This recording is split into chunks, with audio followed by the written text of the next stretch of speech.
Ladies and gentlemen, my name is Norman Maness. I'm the director of the National Education Project. On behalf of the board of directors of this project, I'm delighted to welcome you all here and across the country, around the world actually, to the second annual live reading of the Bill of Rights over the internet. The Bill of Rights is the single document that preserves the liberties of the people. The Founding Fathers wrote it as a separate document to the Constitution 223 years ago to make sure that the liberties and the rights of the people are on a piece of paper so everybody would know what these rights are, and to prohibit government from doing things government ought not to be doing, given their experience with King George of England. The document itself, if you haven't seen it for a while, looks like this, the Bill of Rights. There are 10 amendments, and we're rather proud of this version of the Bill of Rights, not because I changed anything, because I didn't, but people come to our website and they download it. It's free, obviously. Children signed it here, and they add their school picture, and then it goes on the family refrigerator door. We call it the Refrigerator Door Bill of Rights. And it has two purposes. The Founding Fathers said if you don't have the Bill of Rights in writing on a piece of paper, you can't possibly know your liberties as an American, and you can't. They could never really get it out to very many people given the technology of the day. But now we have this magical, fantastic device called the Internet.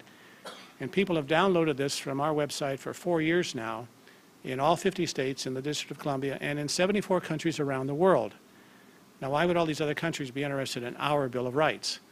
Well, it's because they all have the same problem we do, and all societies have had, which is how do you balance the power of the central government, the legitimate power of the central government, against the liberties of the people? How do you do that? Well, the Founding Fathers found out how to do it. If we do the things that are said here, freedom of speech, freedom of religious practice, freedom of the press, and so forth, you will have a free society on 2 pages. And it's been downloaded in, as I say, 74 countries all around the world, doing the same thing we try to do here in America, which is balance the power of government against the liberties of the people, a balancing act that has gone on for 223 years and will never end. But that's the nature of our government. The second thing about children signing it and putting their picture on it is that the larger lesson is it belongs to them. And it does. It is the Bill of Rights of the people. Sometimes we think it's the Bill of Rights of the government. It's not. It's the Bill of Rights of the people of the country. And one of the things we're doing tonight and in future nights on December 15th, which is the Bill of Rights birthday, is bequeath the liberties and the rights of American citizens to the next generation of Americans who are represented by the children here this evening. I got started on this when I just got very lucky and ended up at a job at the Supreme Court where I was personal aide to the Chief Justice Warren Burger, a great man, a great friend of this project, and a great friend to me. He's gone now, but I do think a word ought to be said on his behalf, since he meant so much to me, and a lot of what we're doing tonight is because of his influence.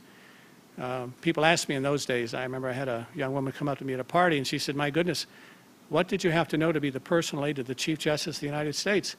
And I said, well, you have to know 2 things. You have to know that Warren Burger is Chief Justice of the United States and you're not. If you know those 2 things, you'll probably have a happy association, and I did. I love that old man, and he was wonderful to us and to this project. He was also not a member of the board of directors for some years until he died. We have with us tonight children from 3 schools in the greater Washington area who will be reading the Bill of Rights in just a few moments. Springfield Estates Elementary School in Springfield, Virginia, St. Peter's School on Capitol Hill here in Washington where we are now, and Holy Family Catholic School from Hillcrest Heights, Maryland. We are delighted that they are all here. The children have worked hard. They've practiced their amendments, which they will be reading in short order. But given the kind of event this is, I think it proper to begin with the Pledge of Allegiance, and Mrs. Mary Hawkins, principal of Holy Family Catholic School, has agreed to lead us in the Pledge of Allegiance. Mrs. Hawkins, if you would, please. Please stand, everyone.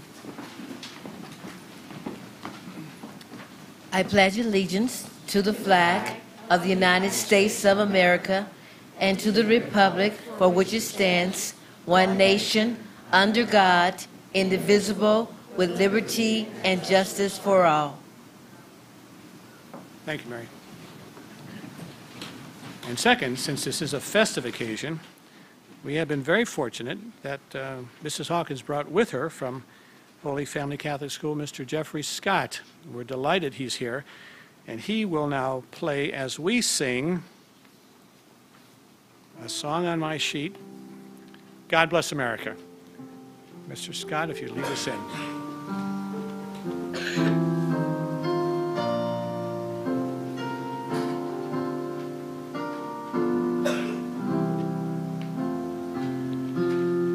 God bless America, and that I love, stand beside her and guide her through the night with the light from above, from the mountains to the prairies, to the oceans white with foam.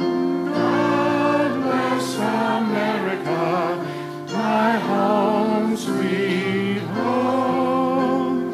God bless America, my home, sweet home. Thank you, Mr. Scott. Thank you all. We have a number of friends of mine and colleagues over the years who have agreed to help us in introducing the children. And I'd like to ask them all to please stand and be recognized. Captain Renato Caldwell, the Metropolitan Police Department of the District of Columbia, if you would all stay standing. Ms. Mitzen de la Rosa, Senior Legislative Assistant, Washington Office of Congressman Ralph Hall, the 4th Congressional District of Texas. Mr. Jan Horbally, who is just an old buddy of mine from the Supreme Court who got roped into this at the last minute. You know, this is going out over the whole universe, Jan. Mrs. Mary Hawkins, again, Principal, Holy Family Catholic School, Hillcrest Heights, Maryland. Mrs. Marie Horbally, Professor, North Virginia Community College. Miss Allison Medema, who is a 4th grade teacher at St. Peter's School on Capitol Hill. Sergeant James Pierce, U.S. Army combat veteran who was wounded in Afghanistan. We thank you for your service, Sergeant. Mrs. Mary Randolph, Principal of Springfield States Elementary School in Springfield, Virginia. And Ms. Jane Sarnicki, Legislative Fellow, the Washington Office of Senator Roger Wicker, the state of Mississippi. And I'm missing one, and I apologize. Mr. Andrew House, thank you. Holy Family Catholic School in Hillcrest Heights, Maryland. We had 2 people who didn't show, so we sort of rounded up these people. They were just wandering by, and we grabbed them because we had a police officer here who could help us in that regard. Thank you all. If you'd please be seated. Thank you.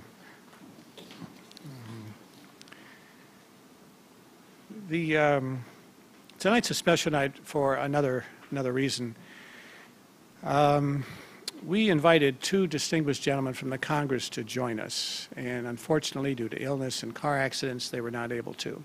But they ought to be recognized. One is Congressman Ralph Hall of the 4th Congressional District of Texas, who is the oldest serving member of the Congress, and Congressman John Dingell, the 12th Congressional District of Michigan, who is the longest serving congressman in the history of the United States.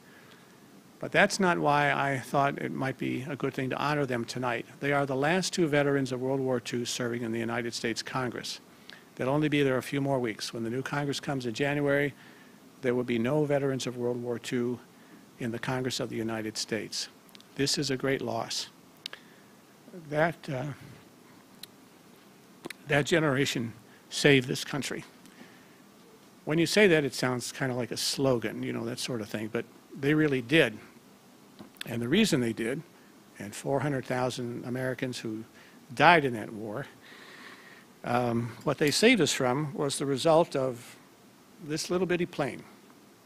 This is the Me-262, the Messerschmitt 262, which was the first operational jet fighter in the world. And we didn't have it, the Germans did. It was produced in the late 1930s. It was brand new technology. Nobody else had anything like it. And by the early 40s or mid-40s, during World War II, it was possible Hitler could have gotten this into the air, but he decided to delay production for whatever reason. But by the time he found he needed it, he did get it into the air in late 1944. Why it was so dangerous to us was because 100 miles an hour faster than any plane we had, including the fighters. And it was shooting our planes out of the sky.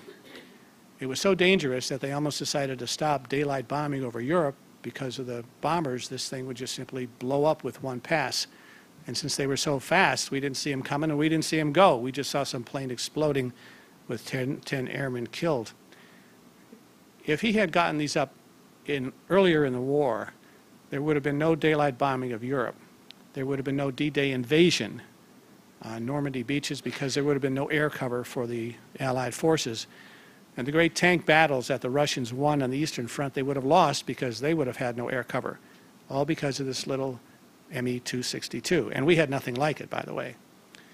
If he had cleared the sky of our bombers, his industrial plants and factories would have gone on unimpeded, and he would have had the 2 more years he needed to create a third rocket. He'd already created 2, and this rocket could travel to the United States with an atomic warhead. It would have landed on Detroit, on the shipbuilding facilities on the East Coast, and at some point, once he had obliterated millions of Americans, Harry Truman would have had to ask for peace, and Adolf Hitler, for the first time in the history of the world, would have conquered the entire world.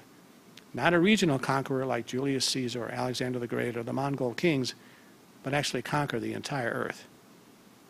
This little plane, if he'd only gotten it up a little bit sooner. It is men like Congressman Hall and Dingell, all the Americans, men and women both, who served in that war, including an uncle of mine who died fighting with the Marines at Guadalcanal. He was 17 years old. He was my mother's youngest brother. She never got over that loss and kept the flag from his military funeral till the day she died.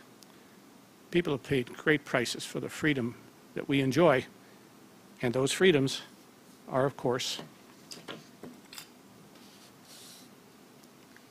right here, which we certainly would have lost under a regime of the Nazis. So I thought it was proper tonight to say a word to mention the World War II generation, which did save this country. We have tonight a most distinguished guest speaker, an old friend of mine and an old friend of this project, who is Councilmember Tommy Wells of the Council of the District of Columbia. He's representing Ward 6, which is my ward. Councilmember Wells has been a help to us in many, many ways. He was here last year, the first time we did this. He helped read the Constitution on the Mall some years ago when we celebrated Constitution Day. And Congressman Wells has been head of any number of committees for the government of this city and done surpassingly great things on every one of them. I've lived here since 1977, so I've seen some of the great work he has done on behalf of the people. He's been very kind to come to speak to us tonight. He is a legislator, and he is chair of the Committee on the Judiciary. And in that role, sees how law can be used to benefit the people with as little restriction on the liberties of the people as possible. A very, very difficult line to walk. Ladies and gentlemen, it is with great pride and gratitude I introduce to you an old friend of mine, Councilmember Tommy Wells. Norman, thank you very much, and thank you for the National Education Project, your leadership, and to continue to remind us, teach us, and educate us about how important our Constitution, our Bill of Rights, and how great this country is that was built around this great document. Thank you very much. And good evening, everyone, and welcome to the Hill Center here on Capitol Hill. This used to be an old naval hospital built right at the end of the Civil War. And it's had different purposes, and now it's a community center here on Capitol Hill, and it's great to have you here and have events like this. Now, I'm going to talk a little bit about the Bill of Rights, the first 10 amendments, but the thing to remember is about well over 250 years ago, after there had been another great war, the war against a sovereign king who wanted to rule everyone that lived in America, and there was a big revolution and a fight about who should rule who and what rights should people have. And so finally, after America won its freedom, and we had these different states, that we then had to figure out how were we going to govern ourselves. And so we tried the Articles of Confederation. Didn't work exactly right. They thought that the federal government, brought together by all the states, should have a little bit more power. and that the Articles of Confederation did not give the government enough power. So they wrote a constitution. And the Constitution essentially laid out the powers of the federal government, that there will be a president, that there will be a Congress to pass laws, and there will be a Supreme Court to interpret the laws, 3 branches of government. And so they felt pretty good about this, and it wasn't easy to pass because it created a powerful national government, and they had just gotten out from under a king, so they wanted to be sure they weren't creating a new king because it was clear that now the people were sovereign instead of a king being the sovereign. So they argued, like we continue to argue in so many ways in our current Congress, and they argued and said, you know what, we're creating a powerful federal government, but what about the rights of the people? And so some people said, you know, if you start listing what the rights are, if you leave anything out, people will think, well, then you don't have a right to that. So let's just assume you have all your rights. We fought for all this. And others said, no, I'm a little afraid of having a strong, powerful federal government. As people, we need to know what our rights are, and it needs to be in this same document. So they argued, and they argued. And what they ended up doing is they passed the Constitution without the individual rights. And so they passed the Constitution in 1788. And a lot of people were pretty unhappy. And they didn't want to ratify the Constitution as it was unless there were some rights in there. So they finally proposed and fought through the Bill of Rights. 10 amendments. 2 things to know about that. One is that they acknowledged this Constitution was not perfect. It left things out, and it needed to be amended, and they had only just passed it almost 4 years before, and it was time to amend it. So that's the first thing. The second thing is that they couldn't agree on everything. And there was even a fist fight between the congressional representatives as they duked it out, saying what rights should individuals have. Passions ran high. So they came out with finally 10 amendments. And they did that pretty much all at once in the same year of 1791. Now, since then, we've agreed, we've fought, we've continued to say this document is not perfect. We needed the Constitution to be amended to end slavery. We needed to amend the Constitution to give women the right to vote in their own country. And we continually made amendments, and we made an amendment allowing the people of the District of Columbia to vote for president. Now, the document's still not perfect. Some of us, I'm a city councilman here in D.C., we think we need to go a little bit further. The people of the District of Columbia need to have all the same rights as every other American who is governed by this powerful federal government. So we still have work to do. But even then, even with 27 amendments, this was the first Constitution like it passed anywhere in the world. And even now, with 27 amendments, it's the shortest, it is the shortest Constitution in the world, which means we got a lot of it right, but I cannot say enough about how important it was to have a Bill of Rights to say what our rights are with our government. Now, what does that mean for me? Right now, we have protests. We've always had some protests and some different rights to be able to protest against our government and not get in too much trouble for it, because you have to have a right to free speech. And we have to figure out what that means. And so we see that we're the nation's capital. A lot of protesters come here. And what we want to do is give people the right to protest, but at the same time, be sure that everyone's safe and that they don't go too far, and that the rights of the citizens that are impacted by the protest are well balanced. And now recently, the other thing about these rights is sometimes the Supreme Court, where Norman worked for many years, say, you know what, I think those past Supreme Court justices got it wrong. And they'll take one of these rights that we're going to hear today, and they'll say, you know what, it really means something different. Or we weren't interpreting it right. And what does that mean for me? The right to bear arms has been interpreted in different ways, and that's whether you can legally have a gun or not. In the District of Columbia, we had a complete ban on guns. And then the Supreme Court said, you know what, you can't have a complete ban on guns because the Second Amendment says you have a right to bear arms. And so we rewrote the law, then the law was overturned, and now I've spent about 6 months rewriting that law. And we're going to continue to rewrite these laws, especially around the Second Amendment, until it's clear. What did they mean when they said you have a right to bear arms? Is it any kind of gun, any number of guns, at any age? And, you know, as we get into the next things of modern life, what is a gun?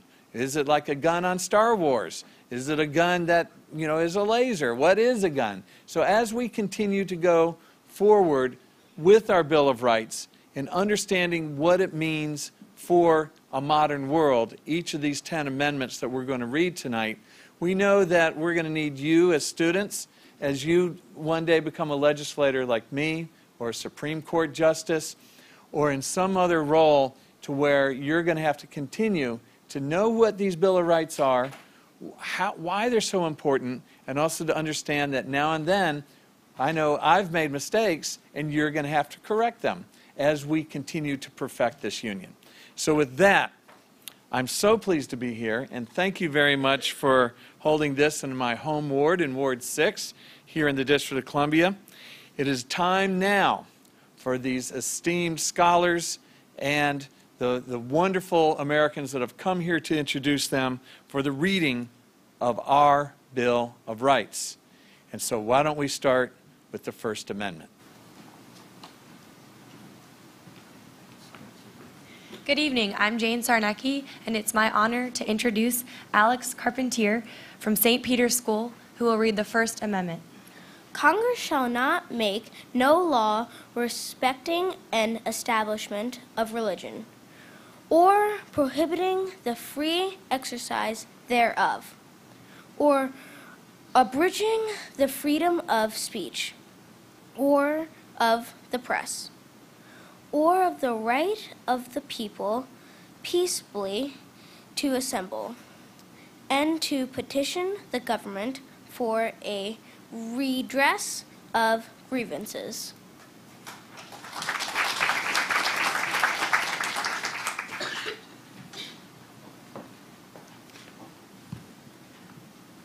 Good evening. I am Marie Horbley, and it is my honor and pleasure to introduce Alexander Davis from Springfield Estates Elementary School, and Alexander will be reading the Second Amendment. A well-regulated militia, being necessary to the security of a free state, the right of people to keep and bear arms shall not be infringed.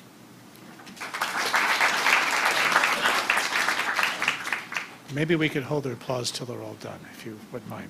Thank you. Good evening. My name is Smithson De La Rosa, and it is my honor to introduce Christina Johnson from Holy Family Catholic School, who will read the Third Amendment. No soldier shall, in time of peace, be quartered in any house, without the consent of the owner, nor in time of war, but in manner to be prescribed by law.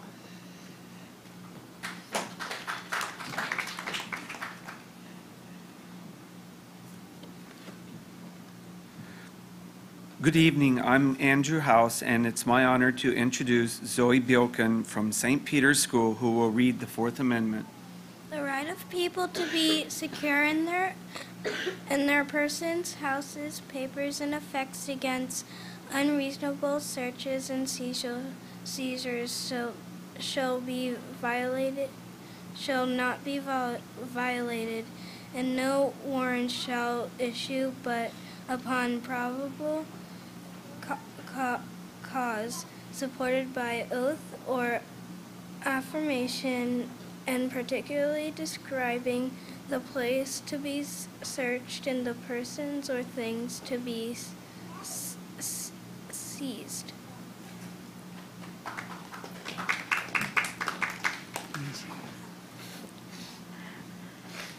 Good evening. My name is Staff Sergeant James Pierce, and it's my honor to introduce Natalie Ventura. She's from Springfield Estates Elementary School. She'll be reading the Fifth Amendment. No person shall be held to answer for a capital or otherwise infamous crime, unless on a presentment or indictment of a grand jury, except in cases arising a land or naval forces, or in the militia, when in actual service in time of war or public danger, nor shall any person be subject for the same offense to be twice put in jeopardy of life or limb, nor shall be compelled in any criminal case to be witness against himself, nor be deprived of life, liberty, or property, without due progress of law, nor shall private property be taken for public use, without just compensation.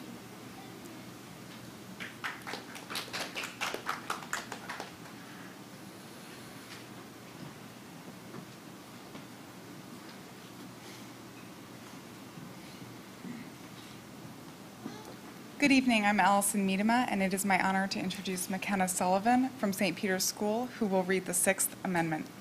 In all criminal prosecutions, the accused shall enjoy the right to a speedy and public trial by an impartial jury of the state and district wherein the crime shall have been committed, which district shall have been previously ascertained by law, and to be informed of the nature and cause of the accusation, to be confronted with the witnesses against him, to have compulsory process for obtaining witnesses in favor, and to have the assistance of counsel for his defense.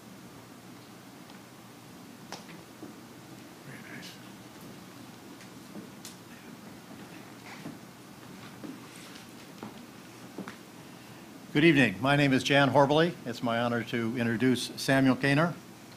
He's a student at Springfield Estates Elementary School, and he's going to read the Seventh Amendment. In suits at common law, where the value in controversy shall exceed $20, the right of trial by jury shall be preserved, and no fact tried by a jury shall be otherwise re-examined in any court of the United States than according to the rules of the common law.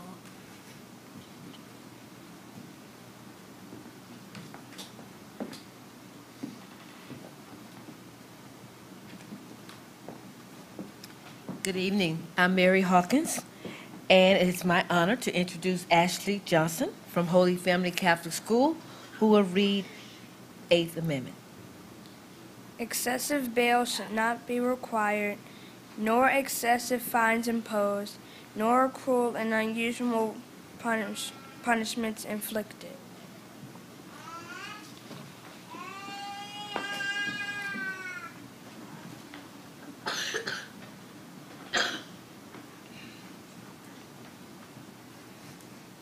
Good evening. I'm Captain Bernardo Caldwell. It is my honor to introduce Micah Cooper from St. Peter's School, who will read the Ninth Amendment.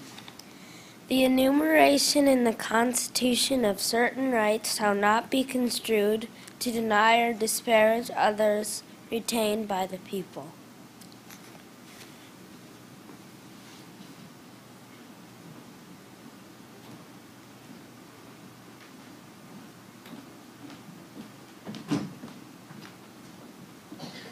Good evening.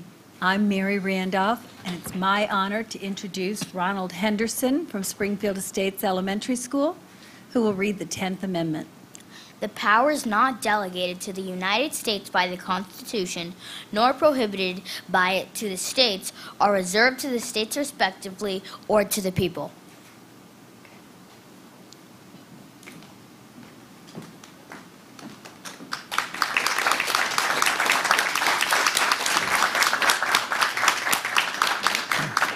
Ladies and gentlemen, the reading of the Bill of Rights is concluded. Now, please. And we want to thank all our young scholars for a wonderful job. Thank you very much. In a few minutes, we'll retire for birthday cake, the birthday of the Bill of Rights, and lemonade and coffee and tea. But first, I also think we should show our gratitude to Congressman Tommy Wells. I'm so delighted you came in here. Tommy, thank you. Well, this great night should end as it began, with singing, and Mr. Jeffrey Scott will lead us into God Bless America, My Country 'Tis of Thee, and Auld Lang Syne. Mr. Scott? I'm sorry, what?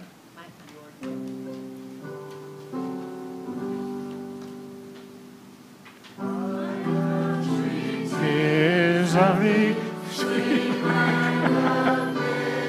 the T of thee I sing, and where my fathers died, and of the pilgrims pride, from every mountain side, let freedom ring. All Lang Syne.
Well, I guess that's it for another year, ladies and gentlemen.